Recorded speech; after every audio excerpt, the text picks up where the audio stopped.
We're going to talk this morning in our devotion about temporary containers. So let's begin by reading our affirmation together. I know that I am an eternal spirit having a temporary human experience.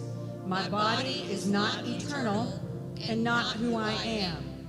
My body is simply a container or the temple that houses my spirit for now.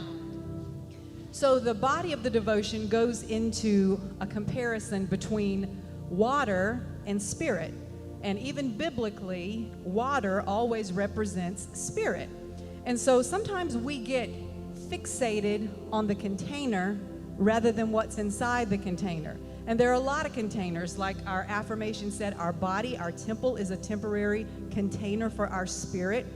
Different religions are temporary containers for spirit, but not one religion contains all of it.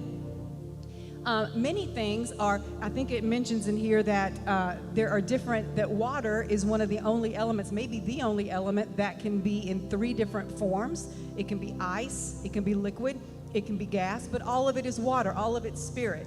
So I want to just say quickly, the reason why we should identify with our spirit rather than any container, whether it's our body or a religion or a person, another person, is because this is what water does. I heard somebody explain it like this once, and I just loved it. It said when water is flowing like through a stream, and it comes to a boulder in the middle, the water doesn't stop and have a breakdown because there's a rock in the way. The water doesn't have to call its therapist. The water doesn't have to call its pastor or pray or say things like, well, if a different person was president, then this rock wouldn't be in my way. No, what does the water do? The water just either flows over it or around it or under it.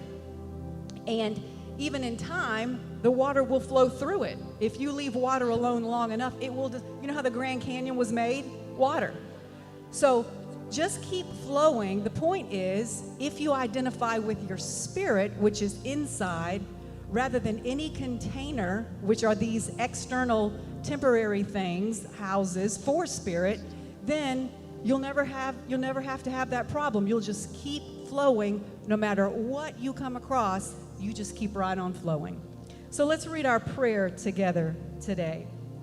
Shapeless spirit, give me the vision to recognize you, regardless of the shape you take or the container you inhabit.